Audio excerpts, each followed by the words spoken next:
Video like जरूर कर लीजिए और ऐसे वीडियो लगातार फ्री में पाने के लिए चैनल को तुरंत सब्सक्राइब कर लीजिए और बेल आइकन को जरूर टैप कर लीजिए ताकि आगे भी सारे वीडियो आपको मिलते रहे। यूट्यूब में फॉलो करते हैं तो प्लीज ये वाला फ्री टेलीग्राम चैनल जरूर ज्वाइन कर लीजिएगा। सारे नोटिफिकेशन सारे अपडेट यहीं पे आते हैं, ध्यान रखिए।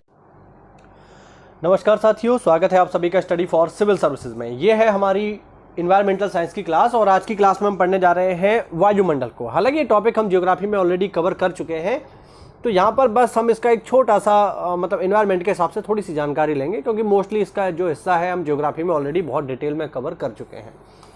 तो यहाँ पर बस एक तरीके का इसको रिवीजन समझिए, ज़्यादा कुछ नहीं है। तो चलिए जल्दी से पढ़ लेते हैं इसको, क्या है टॉपिक, क्या है जान लेते हैं। देखो, वायुमंडल क्या होता है हम सब लोग जानते हैं।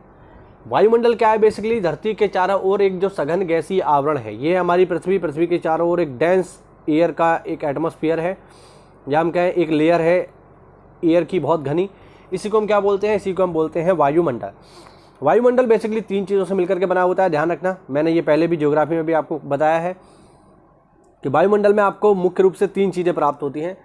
कौन कौन सी चीज़ें हैं? जो सबसे पहली चीज़ यहाँ आपको मिलेगी वायुमंडल में, वो ऑब्वियस बात है गैस ही मिलेगी। सेकंड नंबर पे आपको क्या मिलेगा? सेकंड नंबर पे आपको मिलेगा वाटर वेपर यानी जल वाष्प। और तीसरे नंबर पर जो चीज़ आपको वायुमंडल में मिलती है वो है धूलकण। तो इन चीज़ों से मिलकर के बनता है हमारा वायुमंडल, ध्यान रखना। चलिए देखते हैं आगे। लिखा हुआ है वायुमंडल गैस, जलवाष्प और धूलकणों से मिलकर के बना है। वायुमंडल की ऊपरी परतों में गैसों का अनुपात इस प्रकार बदलता है जैसे कि 120 किलोमीटर की ऊंचाई पर ऑक्सीजन की मात्रा नगण्य हो जाती है। इसी प्रकार कार्बन डाइऑक्साइड एवं जलवाष्प पृथ्वी की सतह से 90 किलोमीटर की ऊंचाई तक ही पाए जाते हैं। उसके बाद जो है ये नहीं पाए जाएंगे। 120 किलोमीटर तक ऑक्सीजन मिलेगी, उसके बाद वो भी खत्म। तो बेसिकली हम देखें तो ज़्यादातर जो गैसें हैं वो 100-120 किलोमीटर के आसपास ही मिलती है, उसके ऊपर जाओगे तो कुछ नहीं मिलेगा।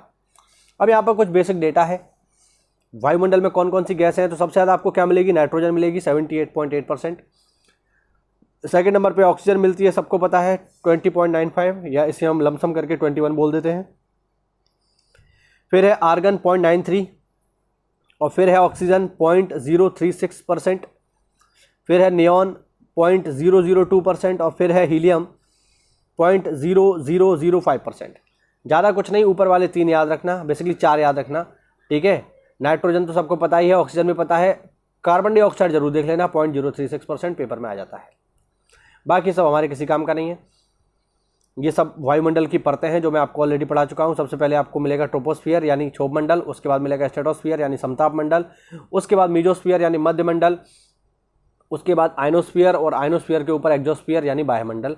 यानी टोटल कितनी परतें हैं? तो टोटल 5 परतों में बटा हुआ है हमारा वायुमंडल, ध्यान रखना।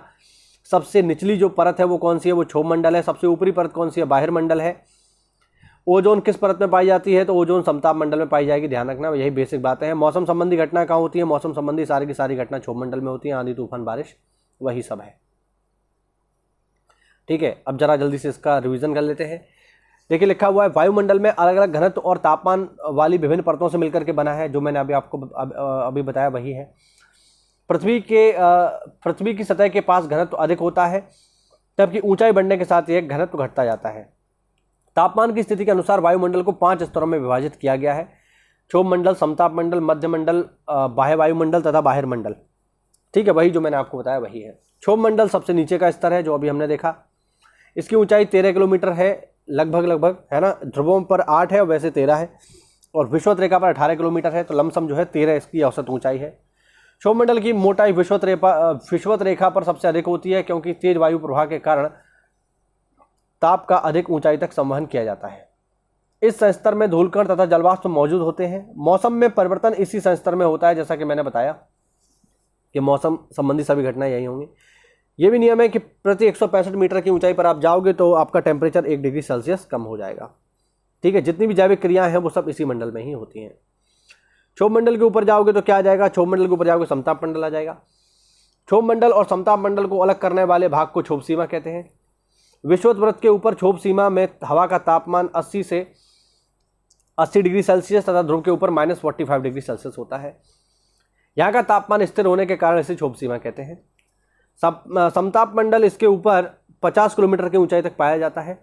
समताप मंडल का एक महत्वपूर्ण लक्षण है कि यहाँ पर ओजोन परत पाई जाती है, जो कि पराबैंगनी किरणों को अवशोषित करती है तथा पृथ्वी को बचाती है यूवी रेस से। सब हम ऑलरेडी पढ़ चुके हैं, ठीक है। आगे देखें, आयन मंडल मध्य मंडल के ऊपर 80 से 400 किलोमीटर की ऊंचाई पर स्थित है। इसमें वैद्युत आवेशित कण पाए जाते हैं जिन्हें आयन कहते हैं, इसीलिए यह आयन मंडल के नाम से भी जाना जाता है। मैंने आपको बताया वही है, ठीक है। इसमें वैद्युत आवेशित कण पाए जाते हैं जिन्हें आयन कहा जाता है, इसलिए इसे आयन मंडल भी कहते हैं। पृथ्वी के द्वारा भेजी गई रेडियो तरंगें इसी संस्तर के द्वारा वापस पृथ्वी पर लौट आती हैं। यहाँ पर ऊंचाई बढ़ने के साथ ही तापमान में वृद्धि शुरू हो जाती है। और लास्ट पॉइंट है इसमें, वायुमंडल का सबसे ऊपरी संस्तर जो वायुमंडल के ऊपर स्थित होता है उसे बाह्यमंडल कहते हैं। यह सबसे ऊंचा और सबसे भारी संस्तर है और यहाँ पर कोई ज़्यादा गैस नहीं होती है। इसके आगे आप जाओगे तो आउटर स्पेस आ जाएगा, यानी बाह्य अंतरिक्ष आ जाएगा, यहाँ पर केवल हाइड्रोजन और हीलियम जैसी गैसें ही आपको मिलेंगी। तो ये छोटा सा टॉपिक था, जियोग्राफी का टॉपिक था, हालांकि हमने इसको ऑलरेडी पढ़ लिया है। तो यहाँ पर एनवायरनमेंट में थोड़ा सा था, तो उसको आप लोग देख लेना। इसमें याद रखने वाली क्या चीज़ है, तो देखो याद रखने वाली ये चीज़, ये जो परसेंटेज है इसको याद रखना, कम से कम ऊपर वाले 4। देखिए 2 तो सबको पता है, नाइट्रोजन कितनी, ऑक्सीजन कितनी है सबको पता है। आप इसमें स्पेशली फोकस करना कार्बन डाइऑक्साइड के ऊपर, क्योंकि कार्बन डाइऑक्साइड पेपर में पूछी जा चुकी है, ठीक है।